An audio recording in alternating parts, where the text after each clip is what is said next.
Hello friends, welcome to our YouTube channel Kashish Maggu.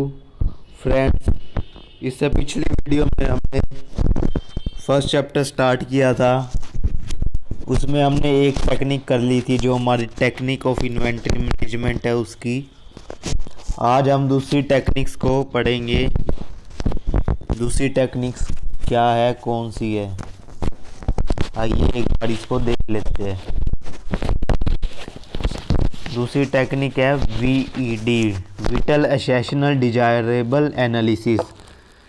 अब ये होता क्या है विटल एसेशनल डिजायरेबल एनालिसिस? देखो, effective investment in different stock and spare parts. जो हमारी इन्वेस्टमेंट होती है हम डिफरेंट स्टॉक और स्पेयर पार्ट्स में करते हैं। इफेक्टिव इन्वेस्टमेंट को ही क्या बोलेंगे, ये VED एनालिसिस टेक्निक। जो हमारी बेसिकली ये टेक्निक है वो क्या कहती है कि हम कैसे अपनी इन्वेस्टमेंट को डिफरेंट स्पेयर पार्ट्स में करते हैं स्मूथली और इफेक्टिवली। जो हमारी इन्वेस्टमेंट है उनको हमने की डिफरेंट भागों में बांटा हुआ है। VED, वी से मतलब whittle, high stock level. Whittle का मतलब यहाँ पे क्या है, हाई स्टॉक लेवल, जहाँ पे हम ज़्यादा स्टॉक जो है वो परचेज करते हैं। विटल का मतलब जहाँ पे हमें ज़्यादा स्टॉक की ज़रूरत है। और इस लेवल पे क्या वेरी स्ट्रिक्ट कंट्रोल होता है। विटल लेवल पे क्या होता है, वेरी स्ट्रिक्ट कंट्रोल। यहाँ पे हमें ज़्यादा सुपरविज़न की ज़रूरत पड़ती है। जो हमारा डिमांड होती है कस्टमर की, उसके यहाँ पे क्या होती है, ज़्यादा होती है। इसलिए हमें यहाँ पे क्या रखना होता है, ज़्यादा स्टॉक रखना होता है। तो वी का मतलब हो गया हाई स्टॉक लेवल। यहाँ पे विटल का मतलब हाई स्टॉक लेवल। इस लेवल पे हम क्या रखते हैं, ज़्यादा प्रोडक्ट रखते हैं। और हमारी यहाँ पे जो कंट्रोल और सुपरवाइजन भी है वो क्या है, वो ज़्यादा है। नेक्स्ट आता है ई से असेशनल। असेशनल का मतलब क्या होता है, असेशनल का मतलब मॉडरेट स्टॉक लेवल। यहाँ पे हम ना तो ज़्यादा स्टॉक रखते हैं इस लेवल के पे, और ना ही ये हमारे ऐसे प्रोडक्ट होते हैं, ना ही इनका हम ज़्यादा स्टॉक रखते हैं और ना ही हम कम स्टॉक रखते हैं। हम मॉडरेट लेवल पे स्टॉक रखते हैं, बिल्कुल मीडियम लेवल पे। जब कस्टमर की डिमांड होती है वो क्या होती है, इस पे बिल्कुल ही एवरेज डिमांड होती है, ना ज़्यादा ना बहुत ज़्यादा ना ही ज़्यादा कम। डी से डिजायरेबल, ये हमारा होता है मिनिमम स्टॉक लेवल। या ये एक ऐसा स्टॉक लेवल होता है जो हमारी प्रोडक्शन प्रोसेस होता है उस पर इफेक्ट नहीं डालता। ये अकॉर्डिंग टू डिमांड के अकॉर्डिंग ये परचेज किया जाता है। ये हमेशा जैसे ये ऑर्गेनाइजेशन में उसी टाइम अवेलेबल नहीं है ना, तो भी ये चल जाता है। ये हमेशा अकॉर्डिंग किसके होता है, डिमांड के अकॉर्डिंग ही परचेज किया जाता है। ये हमारा होता है डिजायरेबल प्रोडक्ट।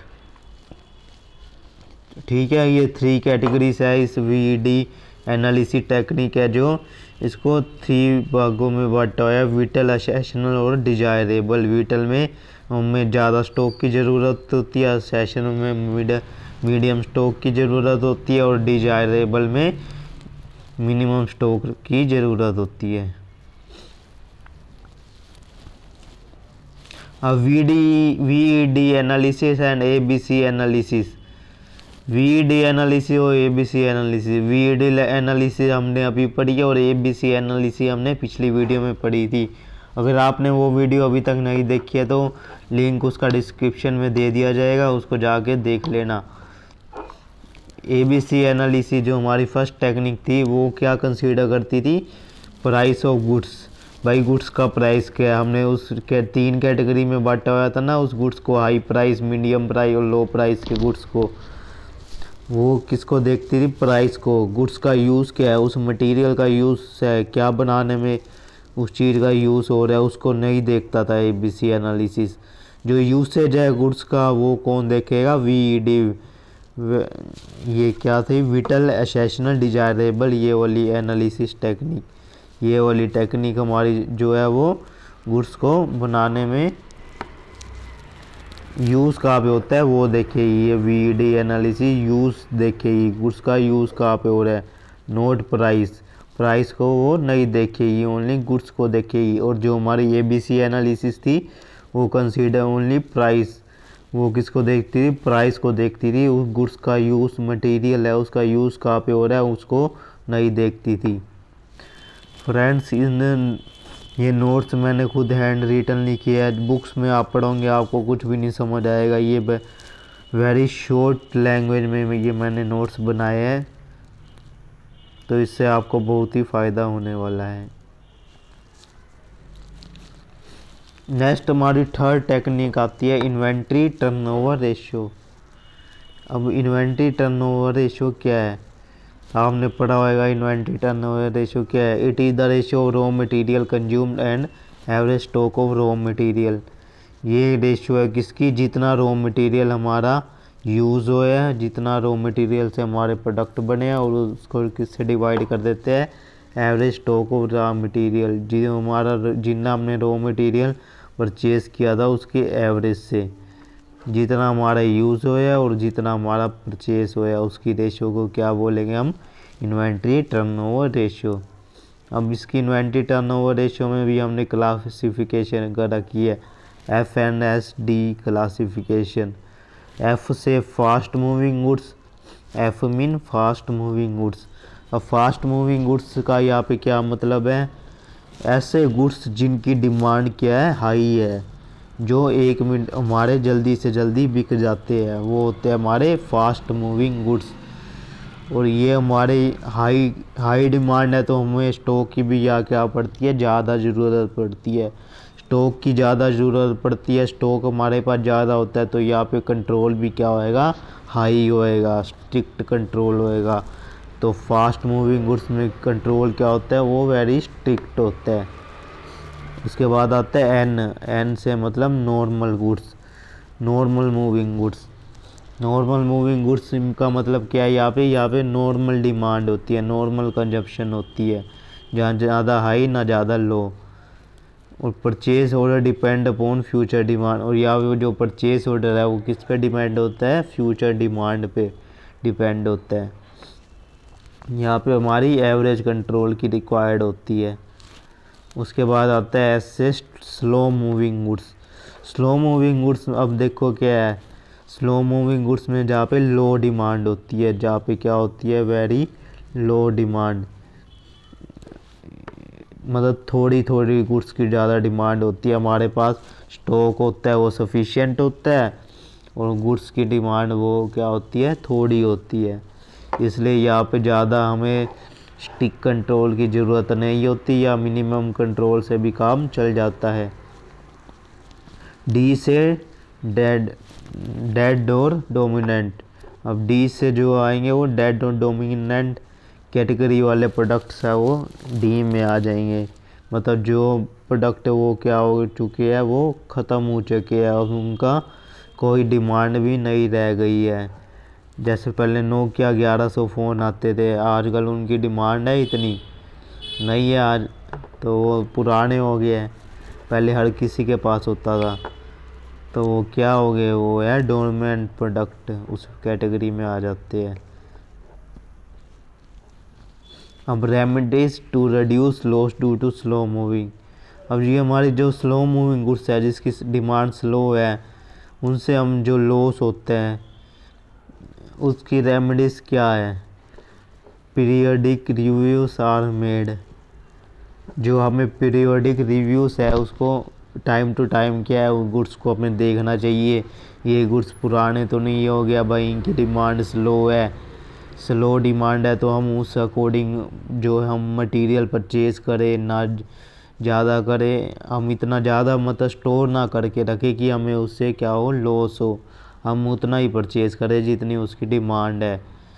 तो हमें इसका रिव्यूज़ जो है मंथली, वीकली, हाफ मंथ, ये हमें इसका क्या है, रिव्यू लेना पड़ता है। अगला आता है सुटेबल इंफॉर्मेशन सिस्टम, तो उसके बारे में हमें इंफॉर्मेशन होनी चाहिए सुटेबल, भाई क्या डिमांड है उस प्रोडक्ट की, कैसे वो मार्केट में परफॉर्म कर रहा है, क्या उसकी परचेसिंग पावर क्या है, उसके अकॉर्डिंग हमें ये प्रोडक्ट को क्या मटेरियल है उसके अकॉर्डिंग हमें ये परचेज करना पड़ेगा। उसके बाद आता है हमारे पास third, preparing periodic report. Preparing periodic report, अब हमें पीरियोडिक रिपोर्ट कर भी प्रिपेयर करनी चाहिए। ऊपर हमने रिव्यूज़ के बाद हमें क्या करना चाहिए, उसकी रिपोर्ट प्रिपेयर करनी चाहिए प्रोडक्ट की, कि ये प्रोडक्ट की क्या अब डिमांड है भाई, कैसे अब इसकी डिमांड है या नहीं है, इसको लोग परचेज कर रहे हैं या नहीं कर रहे, हमें ये ज़रूरत है या नहीं मंगवाने की ज़रूरत, कौन सा हाई परचेज है, कौन सा लो परचेज प्रोडक्ट है। तो इन सबको हमें एक रिपोर्ट तैयार करनी पड़ती है। An appropriate system for quick solve of obsolete units, quick sales of obsolete units.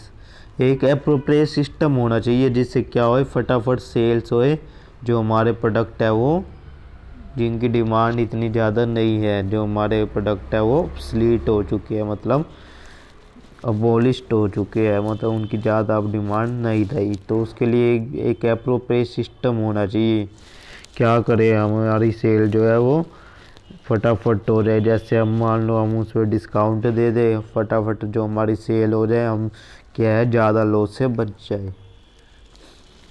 उसके बाद आता है हमारे पास फोर्थ टेक्निक, इन्वेंट्री सिस्टम। अब इन्वेंट्री सिस्टम के दो मेथड होते हैं। इन्वेंट्री सिस्टम के क्या होते हैं, दो मेथड।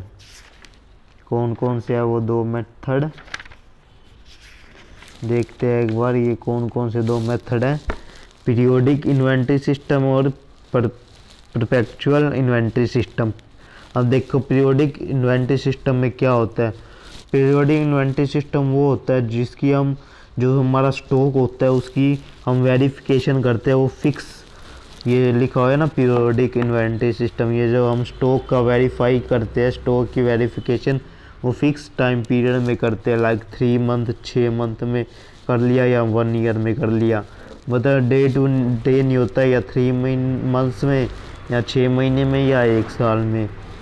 तो ये हमारा, हम जो ये स्टॉक करते खरीदते हैं उसकी हम वेरिफिकेशन पीरियोडिक वे में करते हैं, ये हमारा होता है periodic inventory system.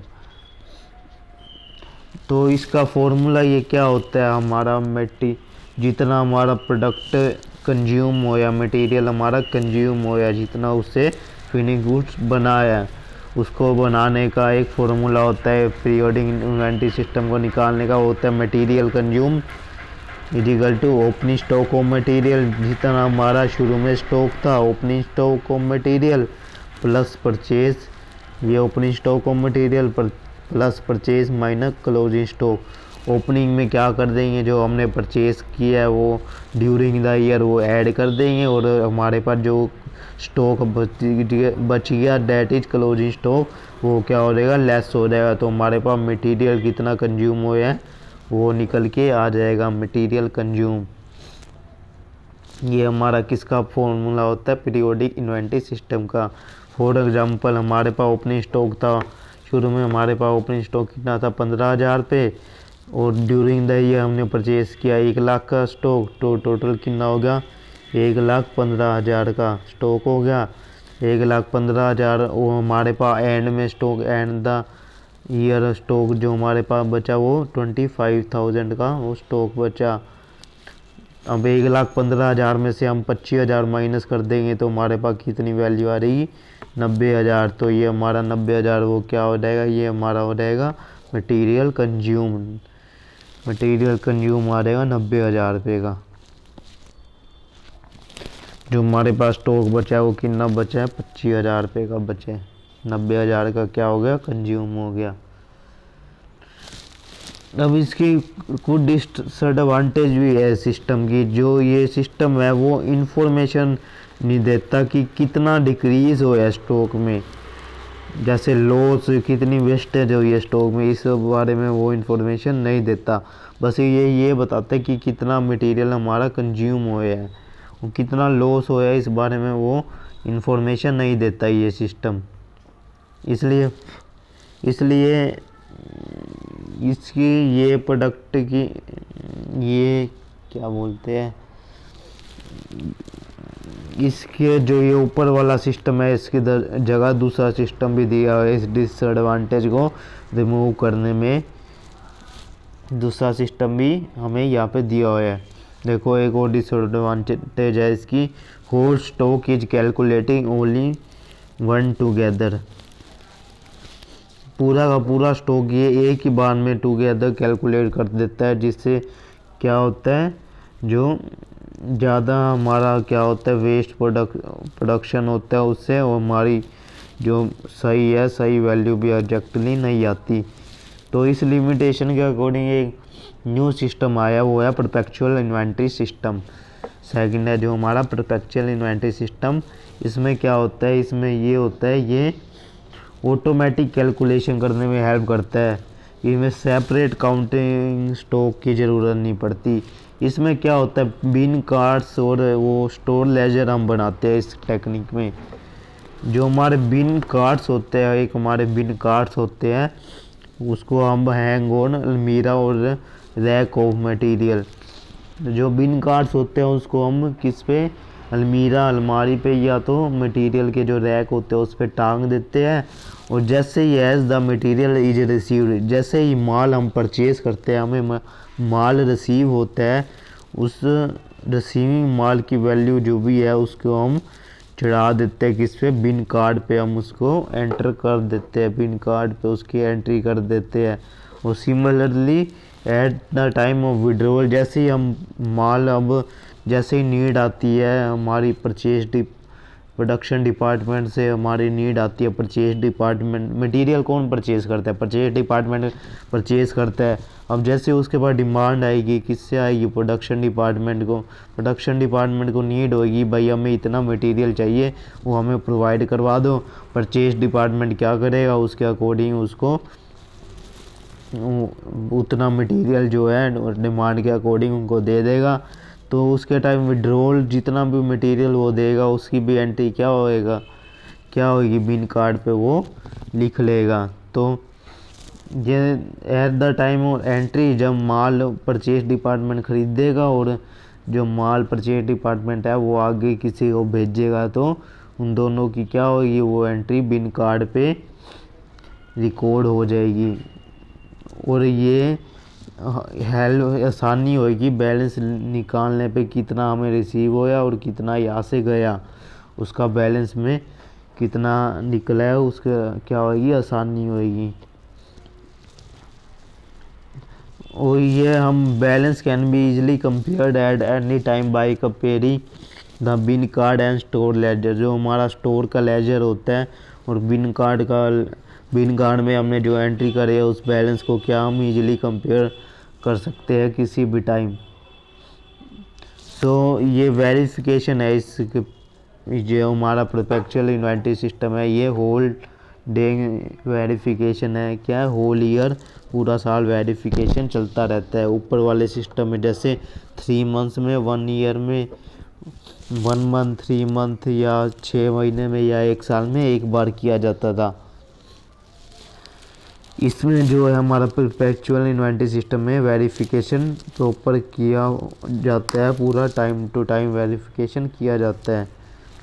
Pre required for perpetual inventory system, इसमें क्या ज़रूरत है, एक तो बिन कार्ड और store ledger, both bin card and store ledgers are required. वो स्टोर बिन कार्ड भी बनाना पड़ता है इसमें और स्टोर लेजर भी बनाना पड़ता है। बिन कार्ड में क्या रिकॉर्ड होता है, बिन कार्ड में क्वांटिटी कितनी है, हमने कितनी परचेज़ की है और कितनी हमने आगे भेजी है, इसका जो रिकॉर्ड है वो बिन कार्ड में स्टोर हो जाता है। स्टोर लेजर में हमारी जो प्रोसेस एंड क्वांटिटी, जो प्रोडक्शन प्रोसेस में है और हमारी क्वांटिटी कितनी है वो स्टोर रिकॉर्ड किसमें होती है, स्टोर लेजर में। एक हमारा होता है continuous stock taking. Successful only when there is continuous calculation of material.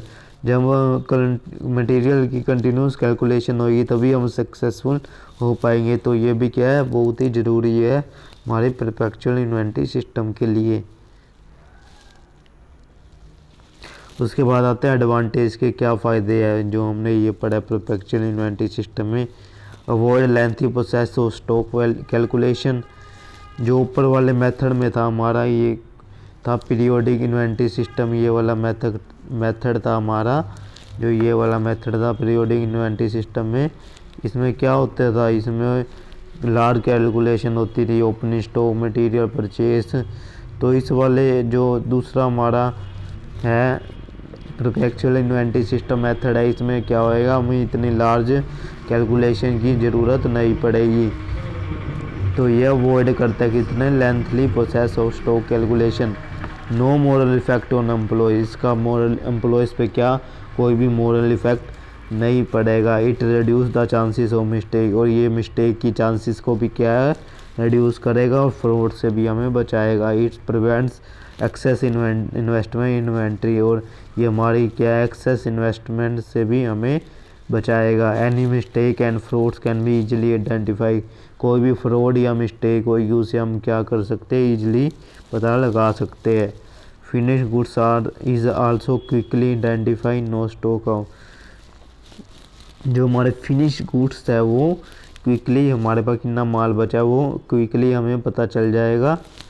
और कितना स्टॉक आउट हुआ है वो भी हमारे पास पता चल जाएगा। मतलब हमारे पास स्टॉक बचा हुआ है या स्टॉक ख़त्म हो गया, ये भी हमें इजीली पता चल जाएगा। Material having high and low consumption rate can be easily identify.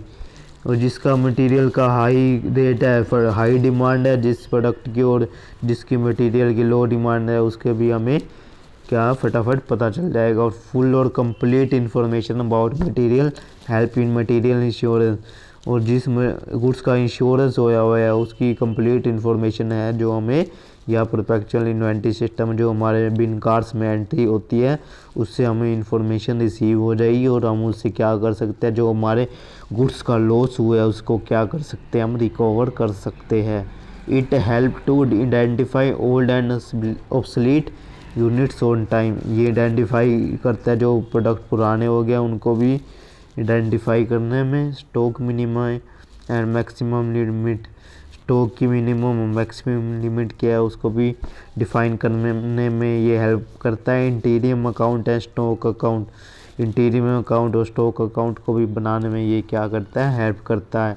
Friend देखो ये मैंने बिल्कुल सिंपल पॉइंटों पे ये मैंने एडवांटेज लिख दिया। इसके बुक में आप पढ़ने बैठोगे, पहले बता रहा हूँ आपको, इतना समझ नहीं आएगा। पूरी थ्योरी बुक में इतने बड़े बड़े दे रखे हैं points. Reason for material variance and it's disposal. अब कह रहे ये क्या कारण है कि मटेरियल जो है उसमें बैलेंस आता है, उसमें कमी आती है, उसमें डेफिएशन आता है, और उसका क्या सल्यूशन है। Avoidable causes. जो हमारे अवॉइडेबल कॉसेस है, मतलब जिसको हम अवॉइड कर सकते हैं, उसको हम इग्नोर कर सकते हैं, वो है हमारे फ्रॉड। क्या कराना है, फ्रॉड है। एक तो गुड्स माल फ्रॉड हो जाए या चोरी हो जाए माल, उसकी वजह से हमारे जो है उसमें मटेरियल में कमी आ जाती है, हमारे जो स्टॉक है उसमें कमी आ जाती है। केयरलेसनेस इन मटेरियल हैंडलिंग। मटेरियल हैंडल में कोई केयरलेस हुई। Clearance mistake. क्लैरिकल मिस्टेक में क्या है, उसमें भी कमी आ जाती है। स्लो एंड फास्ट मूविंग वो मटेरियल। गुड्स स्लो और फास्ट मूविंग जो मटेरियल की है उसमें क्या हो जाए, कोई नुकसान हो जाए तो ये गुड्स में कमी आ जाती है। तो ये हमारे अवॉइडेबल कॉसेस है जिसको हम अवॉइड कर सकते हैं, मतलब इनके होने से बच सकते हैं। अब हमारा दूसरा नंबर पे आता है अनअवॉइडेबल कॉसेस, जिनको हम रोक नहीं सकते, इनको कम किया जा सकता है पर रोका नहीं जा सकता। जैसे फ्लड आ जाए, सुनामी आ जाए, इनको हम रोक सकते हैं। ये तो सारे गुड्स को भी नुकसान कर सकती है, इस पर किसी का भी कंट्रोल नहीं है। अनअवॉइडेबल मतलब अनकंट्रोलेबल, मतलब जिस पे किसी का कंट्रोल नहीं है। Loss of material due to shrinkage, कुछ श्रिंक हो जाए उसके वजह से लॉस होना। Stock of material in distributed small parts, या मटेरियल को किसके डिस्ट्रीब्यूट करना, स्मॉल पार्ट्स में डिस्ट्रीब्यूट करना, उसके में लॉस आ जाए, या obsolescence and loss due to seasonal variance, या उसका कोई सीजनल चला जाए, कोई सीजनल प्रोडक्ट होता है उसके सीजनल चला जाए, उसकी वजह से क्या हो जाता है हमारे कई बार डेविएशन आ जाती है। मिसलेनियस क्या उसीज, और भी क्या उसीज हो सकते हैं उसके, फायर और एक्सीडेंट, आग लग जाए, एक्सीडेंट हो जाए, जिस प्रोडक्ट हम ट्रांसपोर्ट में वो लेके जा रहे हो माल, वो पलट जाए, तो उसकी वजह से भी हमारा क्या हो सकता है, नुकसान हो सकता है। Difference due to price determination, difference आ सकता है प्राइस डिटर्मिनेशन से भी। तो चलिए फ्रेंड्स, आज के लिए इतना ही। हमने आज कितनी पूरी 1 2 3 पूरी 3 टेक्निक्स हमने जो आज पढ़ ली है। एक कल पढ़ ली थी, टोटल हमारी 4 टेक्निक्स हो गई है। और एक हमारी ये जस्ट इन टाइम अप्रोच है, इसको हम कल पढ़ेंगे। ये मोस्ट इम्पोर्टेंट टेक्निक है, इसको हम अगली वीडियो में कवर करेंगे। और बस 1 2 टेक्निक और रह गई है, ये बस जस्ट इन टाइम अप्रोच, ये थोड़ी लंबी टेक्निक है। और उसके बाद 1 2 और छोटी टेक्निक है, वो छोटी छोटी है, उसमें इतने ज़्यादा लोड लेने की ज़रूरत नहीं है। और फिर ये हमारा चैप्टर ख़त्म हो जाएगा। जो हमारा मॉडर्न टेक्निक्स और इन्वेंटरी मैनेजमेंट है, ये चैप्टर ख़त्म हो जाएगा। उसके बाद हम नेक्स्ट चैप्टर करेंगे। धन्यवाद फ्रेंड्स। अगर आपने हमारे चैनल को सब्सक्राइब नहीं किया है तो फटाफट से कर ले, और बेल आइकन को क्या कर ले, प्रेस कर ले।